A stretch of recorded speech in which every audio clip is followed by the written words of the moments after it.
We're pretty good. We got our disc golf in. I got my iced mocha boba milk, Yep. which I'm a huge fan of now. Yeah. When we go to that donut place, however long we have, they have an option to get like an iced coffee, Mm-hmm. and then but it's a boba tea place, Yeah. and I've always looked at the kolaches, what they call kolaches, Mm-hmm. and that's where the iced coffee is as well. And only recently, just turned 90 degrees, and it was like, oh yeah, all of the boba options. There's a whole other menu. Yeah, and they have like 4 categories of Cure's boba tea-esque things, or like liquid and bobas. And then they have a slushy one, and then they have 2 others still. And I was like, give me the coffee boba. And that's been knocking it out of the park. Well, I'm happy for you. New course today? Yeah. Freaking felt like I was on psychedelics or something trying to navigate that course. I apologize profusely. It seems like it might be a great course, but it is definitely in a state of chaos. Yeah. Right now. So, listener, I've been excited to take Kelly to this new course that I found, and was actually on the opposite side of Wells Branch than I thought it was. I thought it was close to where I play Ultimate Frisbee sometimes, Mm. and it was not. Because when you're driving on Wells Branch, there's some nice hills is too dramatic, but like little ups and downs, and I Yeah. thought that would be incorporated into the disc golf course, but it was a totally different place, and. But yeah, it's like not under construction, but like remodeling, I guess. And like literally the holes are mislabeled Yeah. dramatically. We're like trying to do get the disc in the basket on the first hole, and we get to the basket, and I think it literally said 18, like last one. Yeah. And we're like, what? And we would take a picture of the course map that I don't know if that's for what it's going to be, Mm. or if that too needs to be changed, because I thought that was an accurate map of like, hey, all the signs might not be out there and the holes might be misnumbered, but this is the map that all of this is turning into until we got to the 12-13. Yeah. Yeah. Then it got weird, and then there's like a couple holes where you're using the same basket as another hole. Mm-hmm. Yeah. So you can be like throwing at other people and not even know it. Mm-hmm. Super sketch. Coming back the way that you just came from, Mm. it just seems like such a don't do that, like looking down a gun barrel. Right. Yeah. I mean, it definitely had its ups and its downs. I think in a month it'll, like when they have the vision complete, and I like it when courses go through like multiple remodels, because presumably it's like getting better every time. Right. And I think we talked to a couple guys, or a couple guys talked at us when we were standing there like, looking around like, where do we go? And it sounded like it had been through like maybe this was the 3rd or even 4th kind of iteration. Yeah. Looking forward to that. Looking forward to more of that. Mm-hmm. I found a disc Yeah, I almost lost a disc 2 times. a couple times. Nate saved him. I was ready to let him go. Even though that happened, I want to say this course has the least amount of hazard Mm-hmm. out of Settlers Park and what is it, North City or North Park? I think the words North and Park are in there. Something. Yeah. That might be it. Mm-hmm. I guess that one doesn't really have. No, yeah, there is some hazard there, like throwing it into the water, where it's like a little bit dramatic going. And there's a couple creek crossings that there's nothing like built up to actually help you do that. Strong bridge game at this place. Yeah. Yeah. That was nice. Very nice. Impressive. I think Settlers has the most impressive bridge. I mean, It's casually impressive bridge, but this one, bridge everywhere there should be, nice and sturdy, pretty scenic. nice and scenic. Although some of the water was real nasty. So it wasn't running for some reason. The water I reached my hand into, though, I mean, it was nice and clear. I thought it was picturesque. My arm doesn't smell bad. Yeah, Nate tried to make me smell his arm. Smell my arm. said no. I thought that made it less dirty. Fun times. But yeah, we ended up skipping like 4 holes or something because we just Mhm. couldn't figure it out. Yeah. And even with that, it took us a good hour and a half to do, what, like 14 holes? Yeah. But there was, first time. Definitely was some learning problems. Yeah. I wonder what I don't even remember what it's called anymore. That first disc golf course in the Woodlands that I ever played on. Or I played on the most. The one on Research. Yeah. Yeah. Right by the YMCA. Yeah. Oh, Bear Ranch?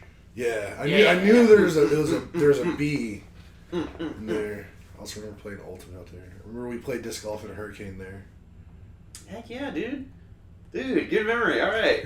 Yeah, we did. Like, right before the big one, right? Yeah. Yeah. What a day that was. You gotta tell that tale someday. I know, like, my mom was, like, one of only 3 people listening. But I know she remembers, we played that disc golf. I went home, you went back to Conroe. And then, at some point, like, in just talking to my parents, we came to the conclusion that you guys might not be okay. And I remember I was on the side of, like, no, I'm sure this has been on the news for a while. I'm sure that they've, like, stocked up and done something. And my mom, like, got us put a little barbecue grill in some sundries. I forget what they were, but the grill ended up being important. Do you remember No. that? And then to get from Imperial Oaks back up to Conroe, I had to do like an S route. Right. Where, like, I went west and then north up Gosling or something, and then east on 242, and then north on 1418, I think. Yeah. I can't believe I'm remembering all these numbers until I got to Conroe and then got to you guys. And then the punchline is, like, there's, like, vodka and Big Red in the fridge, and that was it. Like, there was, like, no food at all. Oh, we took steaks. That's what it was. Like, we had, like, steaks and stuff, because we thought the power was going to go out. And maybe, like, pork chops. But we had, like, meat. And that was what we ended up, like, eating. But I got there and, like, Rick called my mom. I was like, "You're right." And then the power went out and everything was shut down. Everybody got paid to just chill at home for, like, 5 days almost. Yeah, I don't know. My hurricanes are blending together. Mm-hmm. Cause, like, some of that made me think of the hurricane at the Smansion. Mm-hmm. That you're saying Conroe, so I'm imagining that's our very first apartment. Yeah, the first apartment, for sure. Yeah, those years are a blur for me now. I mean, it's all in there. I couldn't have retrieved any of that if you hadn't brought it up. I was living the rock star life in those years. What blurs for me, it must not have been the same time.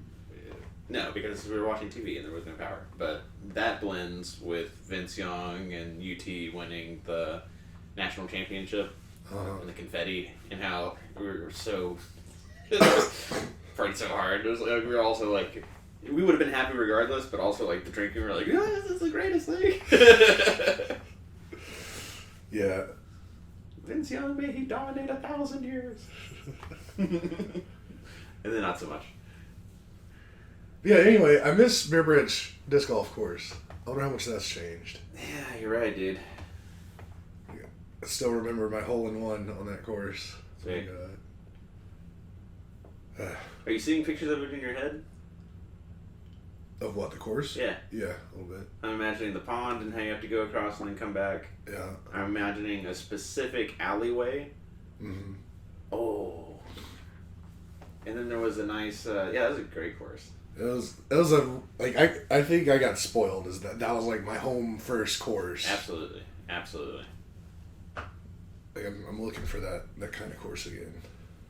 I remember you could get in that pond and it wasn't a big deal. It was gross, but it wasn't like, oh, I'm going to die from being in this pond. I mean, I've never got into that pond. But I do remember multiple times there being like a guy out there in swim trunks, like collecting like dozens of discs out of that pond. Alright, we got so much to cover, and that was not in it. What? Amanda's just trying to beat me at fantasy basketball in the last minute. Yeah, I saw Corey was chatting something up in the chat right now. What did you say? I didn't even look at it. I saw you said my name, though. Yeah. Nathan might win it 2 years in a row. That's the plan, man. And you still need the trophy. That's what I'm here to do, dude. Alright, back to my notes. So I'm running the Cap 10K tomorrow, which I'm excited to do. I gotta go pick up my race packet at Palmer Event Center, where they have like a fitness expo thing. And you have to go to pick up your packet. I think this year was the first year you could have like your packet mailed to you for an extra cost or whatever. But this will be the first year that Ash goes with me. And I've always had a good time. Like getting a shirt and a hat and tchotchkes. So I'm glad that she's going to go. And after that, we'll probably go to Milky Way Shakes, which is like a gluten-free...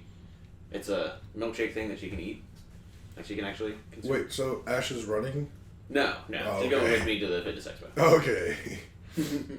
I was like, wow. I didn't see that one coming. She could do it, but it would take a while. Which is what happens. Definitely will report back on Milky Way Shakes. I went to San Antonio yesterday just to spend some time with my grandma and my mom, and my Aunt Susan showed up too. And that was just a fun time of everyone. I like, it just can't be helped now. We're like, if we're all together, it's a good amount of like reminiscing, and just always have a good time, it seems. Yeah. I was doing some chores and helping out around the house, and the big thing was there was a tree that was planted the same time my cousin Jacob was born. And unlike my cousin Jacob, this tree did not do a lot of growing. And I guess sometime last year died and had just been drying out.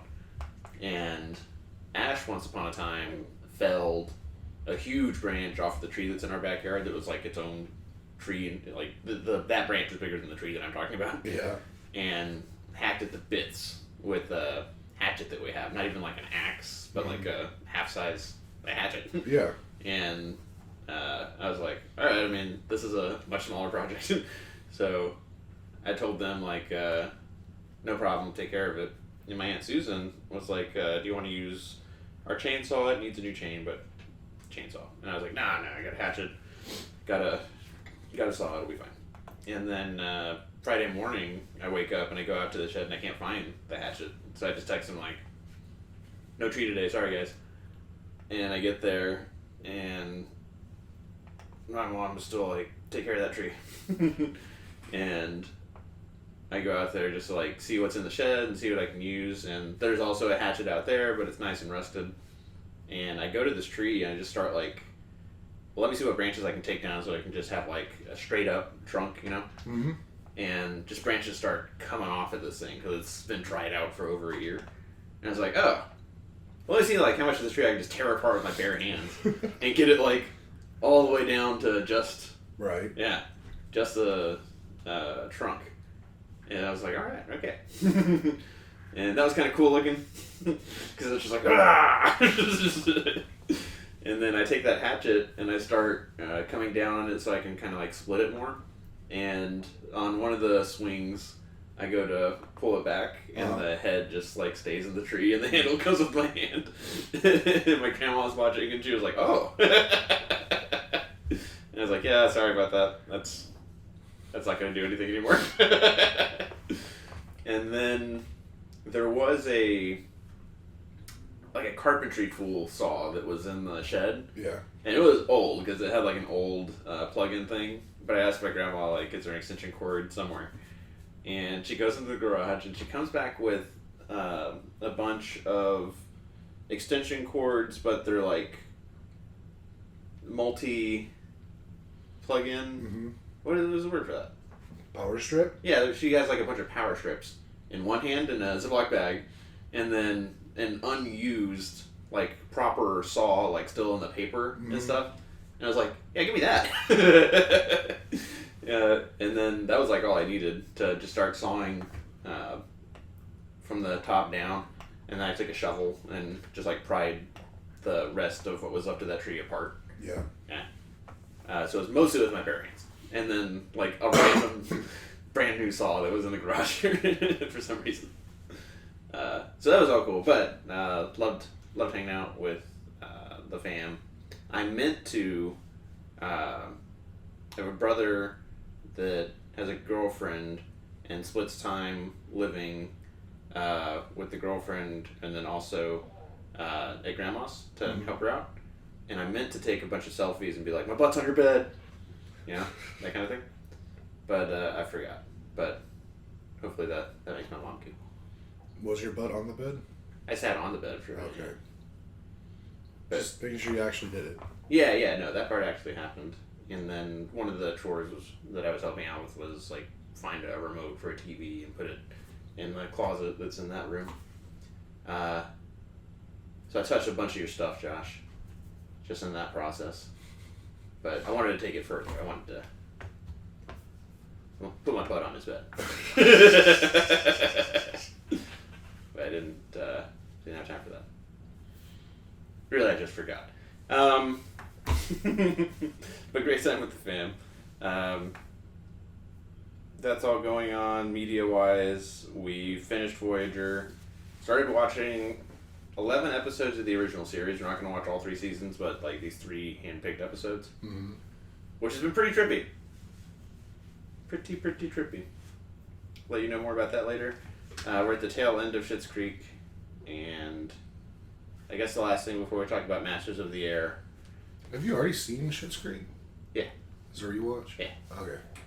Once it's in rewatch territory, then we can have it on when we play video games. Yeah. Before we get into Masters of the Air, just some more kind of football update stuff. Ash showed me some quotes from Derrick Henry about how he lives in Dallas and how playing for Dallas would have been a perfect fit.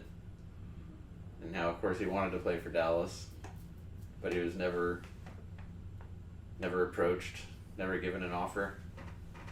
And, you know, that hurt. That just hurts generally. You kind of heard that through the rumor mill, but then, like, seeing it in his own words, not... We talked about this last time, whenever somebody says there's mutual interest between player and team, mm-hmm. and how that's just such a nonsense BS type thing.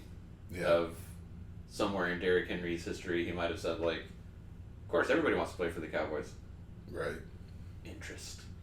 And then anybody in the Cowboys front office franchise, like the towel guy, and they're like, yeah, Derrick Henry's an amazing player. Interest. Mutual interest expressed. But then, yeah, seeing it in his own words, that hurt, and then just the knife in the heart was Ash saying, like, I would have bought a Derrick Henry Cowboys jersey. And I was like, ah! I died a little. So that sucks, but then...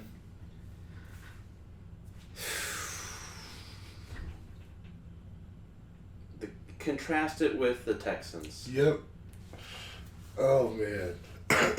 It's like... Is reality real? Do words correspond with the physical domain of existence we all mutually share? Because if I told you I'm going to go all in, yeah, I'm Jerry Jones, I'm going all in, it should, in my imagination of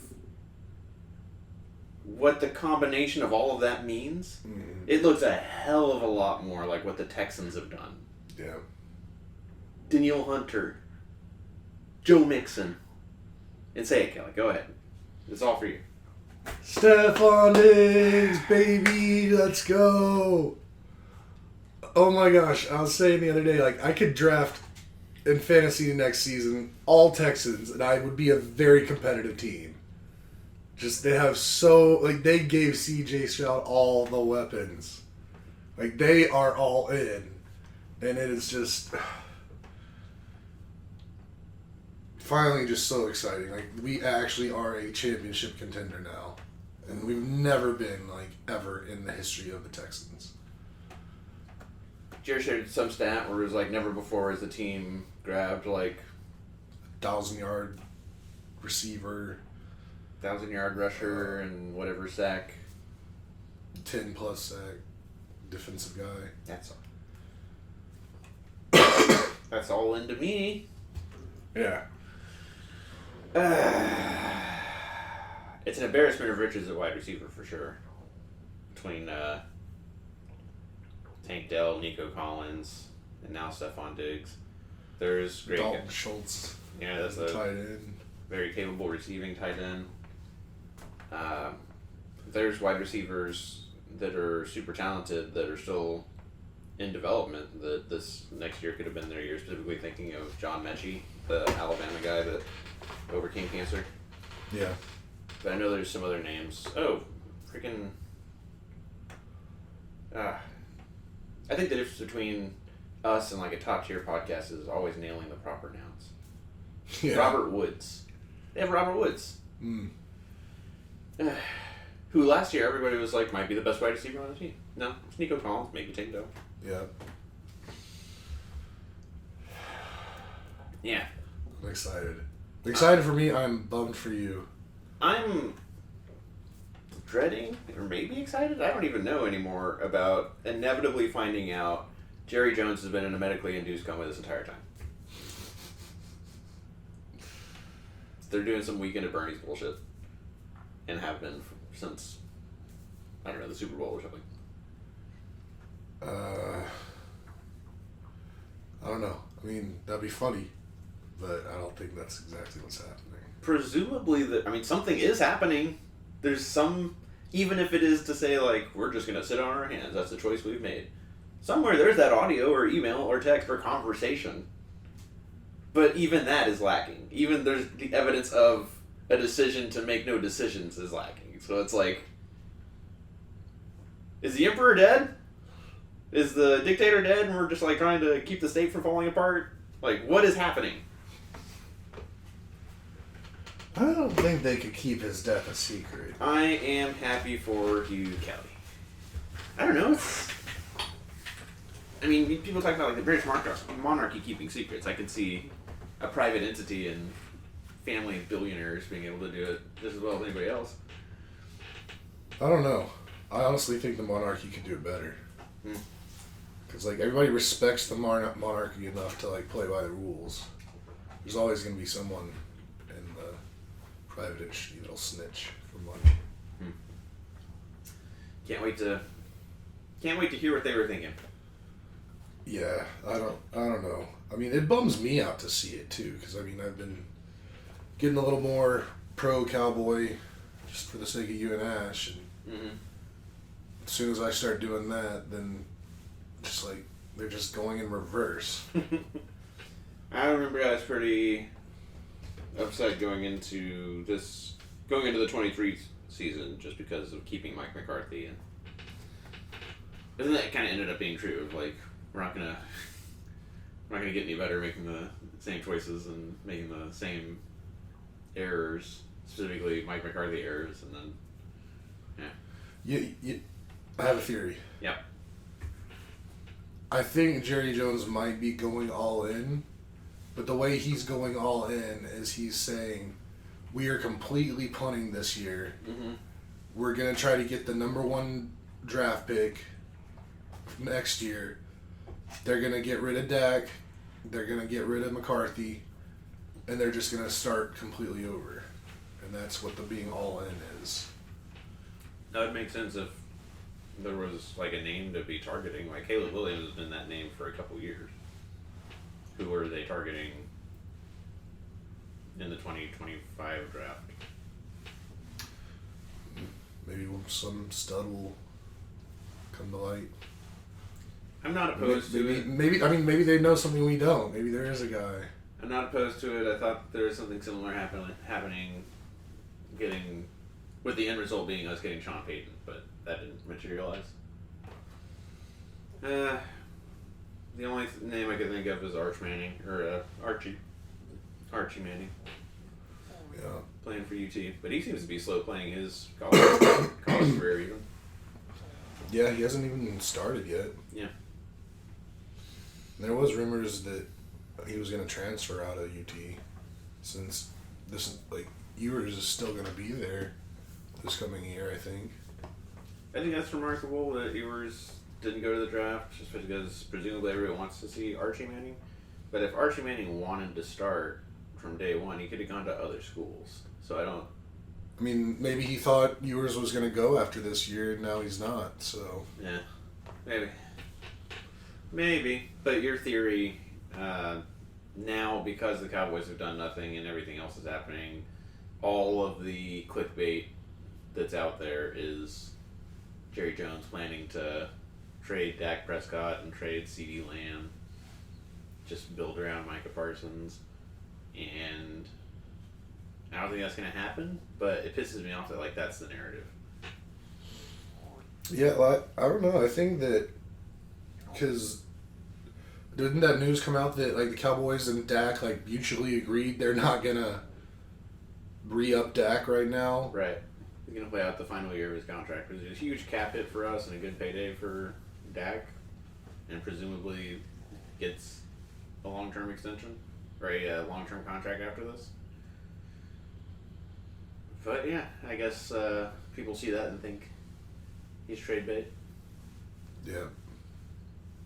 Although at this point, I don't think a trade would happen for this season. I don't think so either. I think given what we've seen happen to other quarterbacks, and I get that Dak is probably like the best quarterback that would be changing hands between Kirk Cousins and Justin Fields and some of the other stuff moving around. But Mr. Unlimited. yeah. Russell. Well, that was like he literally got like $1 million, right? Yeah, because he's getting paid out $38 Right.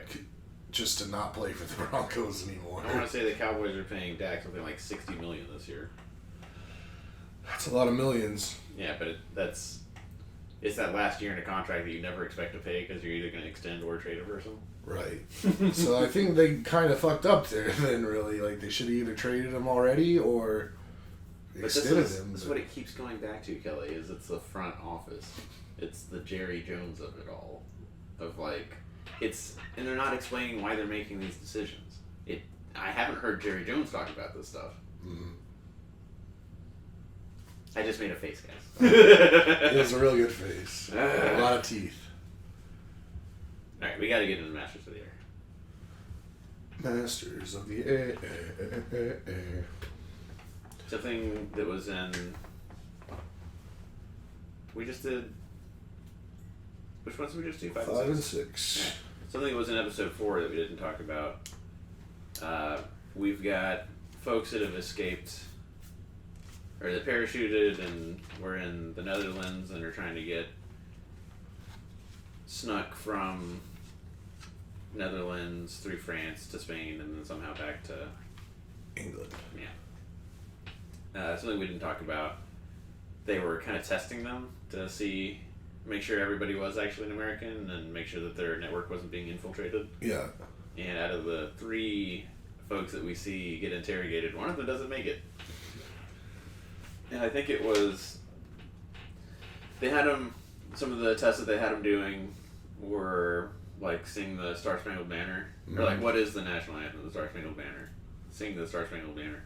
And me personally, I was like, don't do that, because like if you just hear people talking in another, like through a wall, maybe you don't understand, there's already multiple languages being spoken in like all over Europe, but then maybe even like, that sounds weird, but you can't tell that it's English. But music is different, where it's like you hear the notes and you're like, "Who is doing the Star Spangled Banner?" So I was like, "Don't do that! Like, don't sing it out loud. Like, say the words." Do you remember some of the other tests? Because I think I know the tests that got the guy shot. Definitely some baseball questions. Oh yeah, okay. Like who won the World Series last year? What team did Babe Ruth play for before the Dodgers? Yeah. He was like, he's played for the Yankees. He's never played for the Dodgers. Played for the Red Sox before the Yankees. Nice. He had them, the interrogator had them write the date out. Mm-hmm. And that's what I think got that guy shot. Oh, yeah, because number before yeah, month. Number, month, year is how he did it. Which is how you do date, time, group in the military today. Right. Like, I would say today is like 6 APR 2024. Right. But yeah, like, Americans are supposed to December 25th, 1945 or whatever. Right. And then attention to detail. When they shot the dude, they showed his finger shot off because he did this. It was like, damn. It didn't have to go that far, guys. But it was also like, that's some pretty flimsy shit to shoot a guy over. You better be sure. But like they said, they make no mistakes. Yeah. They seem like they know what they're doing. Still excited to... Because they didn't even come back to Nope. those guys in the next 2 episodes. They did not. But now we have more prisoner of war action. More people jumping out of planes. Yep. So, my first thoughts on episode 5, I wrote this down. I mean, it's absolutely obvious, but just back in the day, just how communication was so difficult, like, on all fronts, like communication of the guys in the planes to bases, and, like, there isn't any, and then the communication from, like, England back to America, then just not being able to, like, instantly, like, call someone, be like, hey, someone died, or this or that. Mm-hmm. That's just... The world must have been so scary back then. Yeah. Because, I mean, even, like, we grew up pre-cell phones, but phones were a thing. Like, everywhere had a phone. Like, you remembered numbers. Like, if you had to, you could just go knock on a door and borrow a phone and get a hold of somebody immediately. Yeah. But you had to go to a stationary place to tap into that network of communication. You didn't have it in your pocket. Like, Right. You had it in your car if you were well off. Right. But there's more than enough of that. There was more than enough of that when we were young. But, like, there was none of that back then. Like, there was payphones in cities. And other than that, and it's not like you could call across the globe from a payphone, I don't think. I don't know when they stopped doing telegrams, but they were for sure still doing telegrams back then because that was like email and fax to them. Right. Yeah, in Semaphore, like being like the best that these guys can do, they're definitely radioing each other between planes. Right. But it doesn't seem like they can do it for that far. Yeah. And like they're just as often signaling each other by shooting a flare out the top of the plane, and that's even more rudimentary than like Semaphore, which they're doing on the ships with like different flags, Right. and communicating to each other. And then Morse code is like a version of this, but the evolution is like, okay, just look at this, and the on-off is going to tell you what the message is. And then it's not until we get to a place where it's like, instead of me shouting and it goes through wires or the air or whatever, and you like are understanding that, if I could just have a computer between you and me, I could do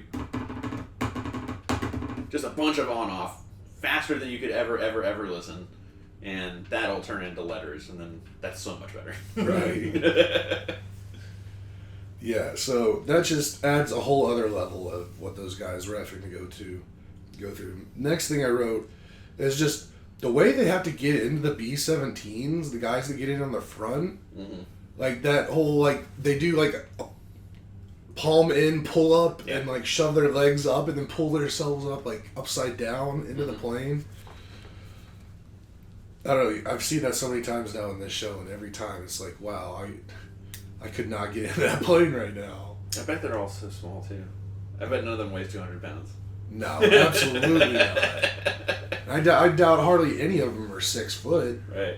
Like, they're probably mostly like 5'5", 5'6", Mm-hmm. 140 pound guys. Yeah. Freaking 1930s diet. Diet and nutrition. Oh man, that reminded me of something to talk about episode 6. But what else? This episode of 5 was also the first time they really kind of showed the bailing out of an aircraft in depth, like from jumping out to like the parachutes opening to them gliding down, doing the what is it called, FLA or PLF or PLF. FLAs. 3D printer cartridge. But then, yeah, that was just parachutes back there. Like, I wonder how many of those guys, like, their parachutes fouled. Because, like, those are some rudimentary ass parachutes. Like, I haven't looked into it, but I want to try to figure out, like, when the first, like, mass produced parachutes came out. Yeah. It was probably for World War II. It has to be, right? Like, they're the first, you keep doing this over and over again, but the first so many humans to be like, I'm going to jump out of a perfectly working plane. Although in this case, not perfectly working. Right. Yeah. They're absolute life-saving devices. But yeah, they have made it look like pretty casual and like easy to do. And I'm just totally skeptical of that. Also, about being skeptical, so they're going on this mission. I think they could only get like 13 forts as part of their little cohort to meet up with the group. And it's... Yeah, I think I know where you're going with this. Well, I was just going to say, it was an absolute bloodbath, right? Like, B-17s are just being shot out of the sky, left and right, left and right. And eventually it gets down to, out of the 13 planes, there's only one left flying. And there's, like, dozens of fighters, like, coming to get them. And the maneuvers that this B-17 starts doing to try to evade these fighters, I was like, I'd probably try that, because, like, what else are you going to do in that situation? But there's no way those planes could have been pulling those kind of maneuvers. Like, And, like, not stalling. They're not stall, their wings not break off from the G-forces.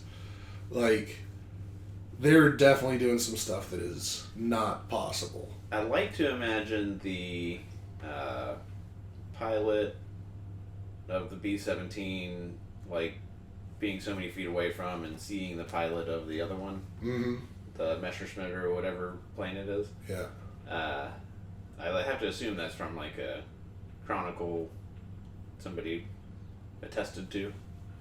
I think I've heard that numerous times when it was like they were close enough, like you could see the colors of their eyes, kind of situation. Yeah, but I was like, all right, guys, y'all are taking some liberties, I think.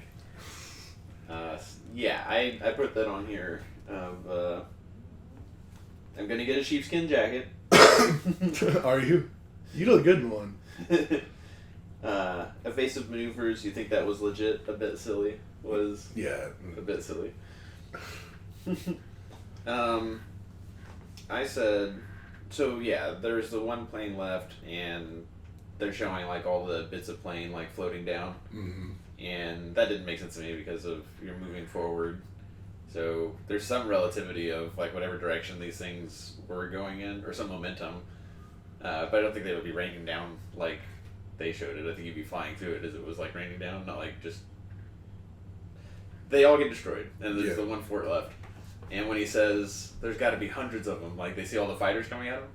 Even though it was even before that, like they had gotten down to like only so many forts out of the 13. But when they said that there's hundreds of fighters, they're like, you're all dead. Like if it was dozens of fighters, you would all be dead. Like 3 of them per whatever. When you don't have the zones of fire covered, they got you. They got you easy.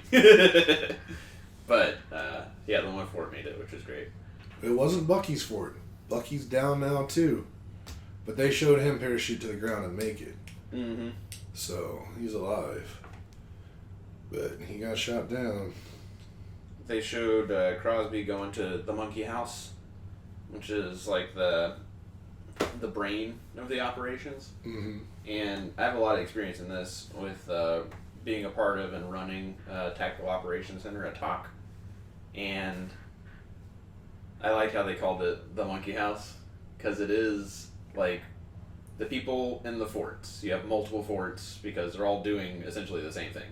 Drop this payload on this target. And if you only had one plane, then it would get shot out of the sky and your odds of like doing whatever it is you're doing drop. So you multiply to increase the odds of success. You got a bunch of riflemen. You don't just have the one rifleman, you got a bunch of them because you expect some to go down, and you got what you got, and you can achieve what you can achieve that much more easier. In a tactical operations center, it's the exact opposite. If you could have one person doing it, that would be ideal. Because it is so hard. That's the whole game of what is the information coming in, how does it form like a true picture, a complete picture of what's happening, and then what do you do next? And if it was one person taking it in and being able to pull all these levers and write the next order and tell the next person what to do, that would be ideal. But you can't do that. Like, you got the fewer brains though, and the more in sync those people are, the better. So the natural result is you're trying to have as few people as you can going as many hours as they can. So we always had like a offset day shift, night shift, where it wasn't 12 hours, it was like 18, 6. So that like you keep your best brains there as long as you can. And then they're sleeping in cots. They're like in the office. They're not going back to their chew or whatever. Right.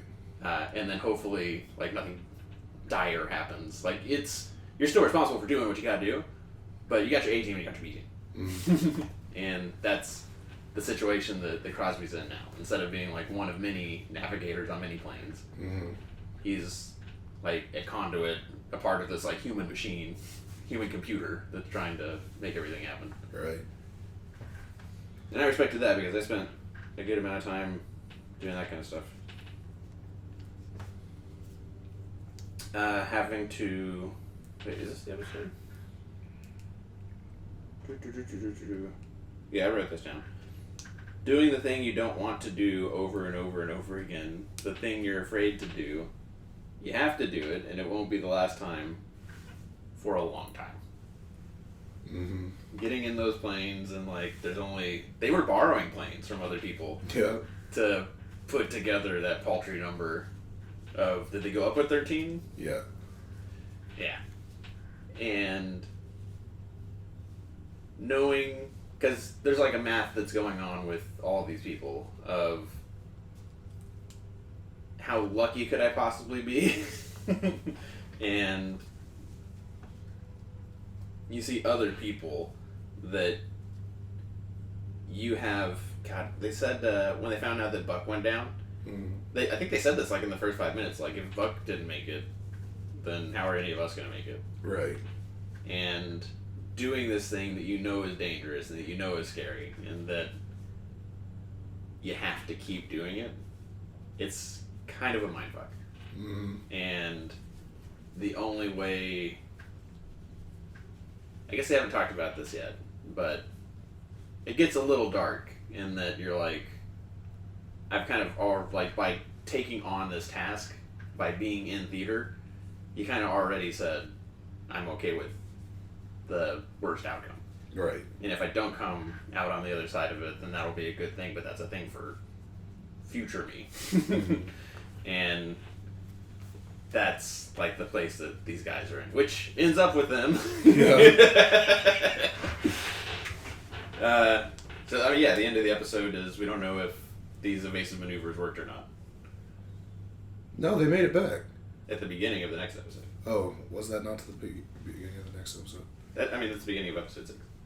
Okay, that's my fault, because, like, the way I watched it, like, I ran out of time watching episode 5, so there's, like, I had, like, 5 or 10 minutes left of 5. So then I watched that on Thursday, and then Friday I watched the last 5-10 minutes of 5, and then watched all but the last 5 or 10 minutes of 6, which then I watched this morning. Yeah, so they're Red, again, I should know these names right now, the proper nouns of these. There's so many, and they're changing all the time. I'm not trying at all to remember anyone's name. These two haven't changed. Like, Red has never changed, but then his boss, the boss of the wing or whatever, has only changed the one time. But that was the guy that was like, head shrinking, they didn't head shrink cavemen.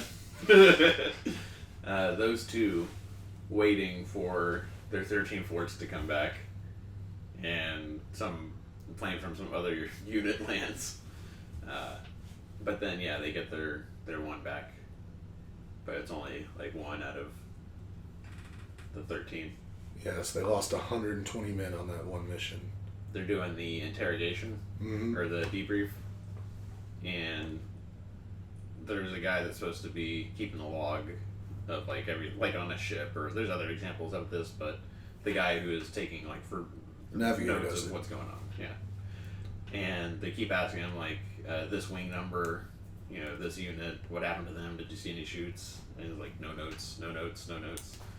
And they're like everybody was. Sometimes you're doing like 3 jobs, and everybody was doing like 2 out of those 3 jobs at the same time. Yeah, that's rough. But then they end up sending that whole crew that survived to the Flak House.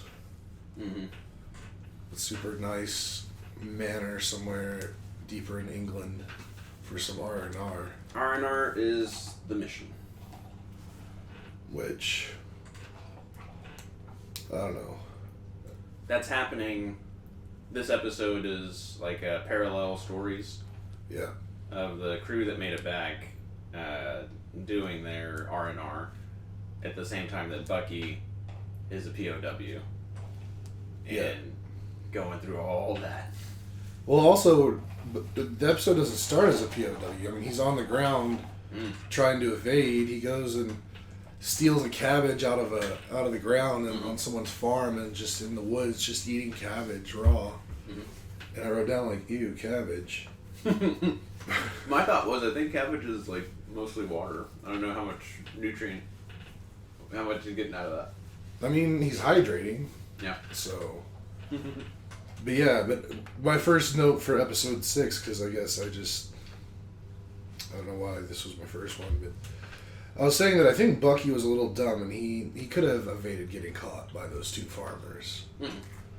Like that was, like I knew the entire time, like there was 2 farmers after him and then it just showed one versus Bucky, like Bucky's hiding and I was like, that other one's going to be like right behind Bucky at any point now. Mm. And then that's what happened.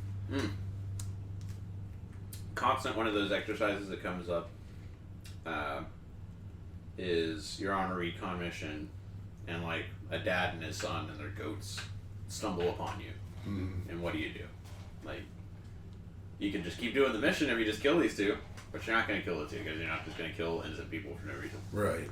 But it's a war zone. Is the target worth it? You're not going to do that. But do you blow your position potentially and detain them? And if you detain them, what do you do with them to make sure they don't just die by manner of your detention? Right. Or do you just let them go and see what happens? And there was that kind of thing happens all the time. The most recent one that people point to is Afghanistan, and they made a movie about it, but there was a SEAL team that let the kid and the father go, and then they told the village, and the village told, and then the Taliban comes to them in force, and it's a terrible situation. I think I know which movie that is. I think I've seen it. Yeah. Is that one? I think John Krasinski's in it. No, I think. What is his name? Boston guy, and Ted. He's in it. Mark something. Wahlberg? Yeah, it's the Wahlberg Afghanistan SEAL Oh, movie. okay. I hadn't seen that one. Yeah, Bucky got caught. And then... Oh, I'm sorry. The kids. He comes across the kids. Yeah. And he just gives them the be quiet. And then he's like, all right, I'm in the clear. And then they're like, Americana! Americana! Yeah, fuck those kids. But, I mean, this kind of starts, and what I wrote down next kind of goes back to what you were talking about last time with the, like, when it's war, even though it's just, like, a few people making these decisions, like, everyone in the country that you're attacking hates every one of you, no matter what. And just the way it happened whenever Bucky got caught and he was joined up with some other POWs and they're like walking through a town that just got bombed in Germany, and how the crowd saw them being escorted by guards and the crowd just started attacking the POWs and the guards just stood back and let all the civilians just, they killed all of the POWs except for Bucky. Although they thought they killed him, he just wasn't dead. Then I was like, man, that's not cool what happens to POWs, but it was like, can you really blame these people? Like, like they literally just got bombed. They're still trying to get people out of this rubble. You can hear people screaming, and then you see the guys that were part of like what just happened to you. It would be hard not to want to just go kill them. Yeah, I could be wrong about this, but I think they were being escorted by like proper like German army, and then the cop person who was like, "Why are you guarding them?" I think it was just like a local cop, and then ended up like shooting the prisoners too that didn't get like torn apart by the Bludgeoned to death. Yeah. Yeah. So Bucky has a bit of a journey. Like survives like being buried alive or whatever by the civilians that are just like, oh well, we killed these people, let's go bury them in the woods. Yeah. And then ends up like back with the like official chain or the official. All right, this is POW, the Geneva Conventions. We're not supposed to be killing POWs, Right. but back into the official chain of events or whatever. So then he gets like a proper interrogation by I guess a person who bills himself as a fellow airman and American enthusiast. Yeah. But is trying to get intel out of him, and Bucky does the name, rank, serial number. Mm-hmm. Do you still remember your serial number? Now. Yeah, I definitely wrote down interrogation sucks. I thought they did a great job with it because most of like the SEER training I got was like, don't get caught. There's how you survive like in different wilds. But as far as interrogation and all that, it was all like virtual training. It wasn't like put you through it. So you have a dark room, there's a light right in your face. And Yeah. But definitely what we were trained on was more this sort of situation of like you're not supposed to accept gifts. You are supposed to band together to like whoever's the highest ranking is supposed to lead the resistance. And there is a like protocol and methodology to like being a POW as a POW versus like how you treat POWs, which is also protocols of that. But he did it the way that like they would want you to do it. You didn't give any information that was valuable. You weren't just a dick to be a dick. And, like get your head caved in. Right. Yeah. I did like the outcome because, like, the interrogator was like starting to insinuate that like if he didn't give him any information, they were gonna assume he was a spy, and then they were gonna kill him. The Gestapo would, yeah. But it was like they'd be wrong, and I loved where he was like, "The Gestapo is never wrong." It was like either they're right or you're dead, or both. similarly to that resistance guy, is like, we're never wrong. We'll just kill you. It's just the other side of it. Yeah. But yeah, then he gets through that, and then he finally gets transported to Stalag Luft 3, one of the main POW camps for officers in northern Germany. I jerked a tear. And that was the end of the show. Nothing else happened. So we've seen from the at the English base, like the air wing is beyond decimated. It's like one wing left or one team left. One plane, yeah. Yeah. One crew. And I guess we shouldn't, but because we know that some of the pilots are getting, or some of the airmen are connected with Dutch resistance and are working their way back, but we assumed everybody else was dead. Yep. But then you get to hear all these Americans calling out to their fellow crewmen. Yeah, they're pulling up. They're Bucky and a bunch of other POWs are being walked in a line, like into the camp, into Stalag Luft 3, and all the other Americans are like lining the fences, seeing all their buddies like alive and stuff. Someone sees Bucky. It's like, "Hey, Bucky, you made it!" Blah blah. And Bucky sees the guy and he gets real happy to see him, and he's like, "Have you seen Buck?" And then you hear, "Check at 2:00," and he pans over and Buck's with a giant grin in his hat and his big grin. his coat that you're gonna get wearing it. It's like, Buck's alive. Oh man, that made me happy. I had a feeling that he was gonna come back, but Yeah. you never know. I mean, it would have made total sense for him to have died, Yeah. but I held out hope, yeah. for the sake of the show, I'm glad he's back. Yeah. And then they pan out or pan up or however you want to say it, but it's a significantly sized camp. Yeah. Yeah. Those places were not small. We had a bunch of those places in Texas. Did you know that? Mm-hmm. I've never been able to like confirm this or whatever, but in 8th grade, because I remember I was at York, my grandfather, who lived up in like Jefferson, Texas, or somewhere up around there, had a heart attack or something. My mom came and got me out of school to go up and visit him in the hospital. Mm-hmm. And I think he was in like, I don't know, somewhere like one of the bigger small cities southeast of Dallas. Okay. And by the time we got there, it was like nighttime, so we went and saw him in the hospital. And then we're trying to figure out like where we were gonna stay. And then I don't even know the relation to these people that we have. There was some kind of family relation. I think, because like my grandfather, he divorced my grandmother and then he remarried, and I think it was someone related to his second wife. But they're like, yeah, we got a guest room, come stay with us. We're just like 20 minutes down the road or whatever. So we go there, and when we're like getting settled in and like talking to these people, like I didn't know these people at all, but my mom kind of knew them. They're like, and just so you know though, this house is haunted. Mm-hmm. It was actually, this area was a World War II like internment camp. And I think she said it was for like Japanese soldiers.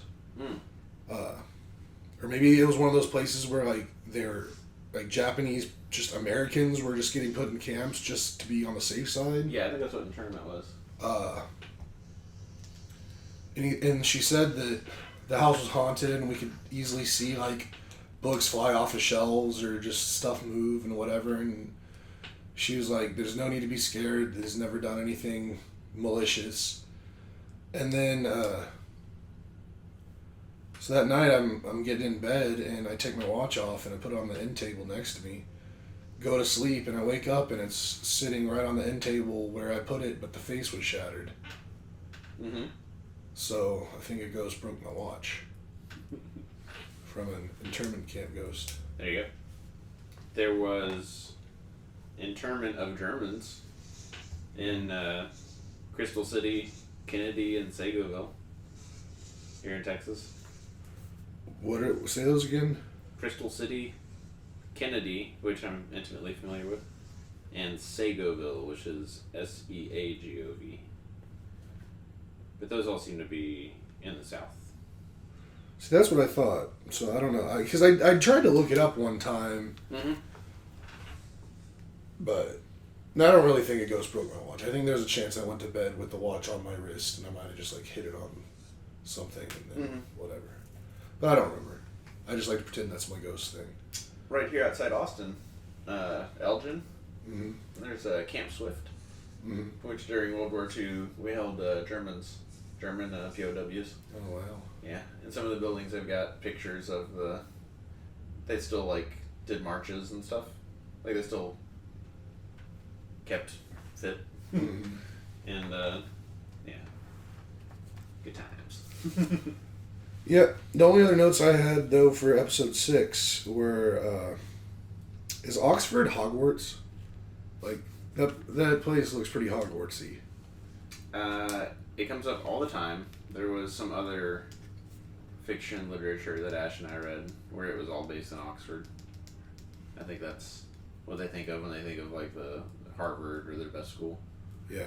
Yeah. I mean, I know it's supposed to be like one of the best schools in the world, but just the way it looked like castles and all that fun stuff. Mm-hmm.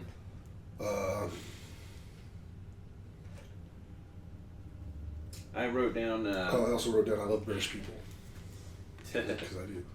October 17th, 1943 was the date of them going into the camp. So it's good to know. October 17th, 1943, and just reiterating they don't know when this war is going to end. Right. They know World War One, like up until the very end, either side could have won. And they're pretty sure we've got the Germans outnumbered and surrounded, and they probably shouldn't. I think they've invaded Russia by now. I think they did that this summer. Mm-hmm. And that, like, well, now Germany's surrounded. That was really dumb. Like, they might have confidence that they could win, but they know that they had confidence in World War One that they could and should win, and that went down to the end. Mm-hmm. And like October, about to get into winter of 1943, these guys have every reason to believe like we could be here forever. we could die here easily. And I don't know I actually don't know much about the POW experience for World War One, but these guys, I think they would have heard stories about being a POW during the Civil War, and that was not a good thing. Yeah. Yeah, that's all I had for episodes 5 and 6. It's a great show. It's a very thought-provoking show, and Ash is actually going to start watching it. Are there 10 episodes? I don't even know. Yeah. We're going to try and catch up and watch the last episodes together. Ooh. Yeah. I wish Jerry would do that, but I don't think he's interested in the show. Mm-hmm. But we'll see. Yeah. Whatever, I'm still having fun. I am impressed with it, which is all I want. Heck yeah. Anything else? No, I gotta go grocery shopping. Alrighty. Well, you know the drill. If you made it to the end, don't forget to like, subscribe, hit the notification bell, tell your friends, and don't get caught by the Germans. Peace out, bye.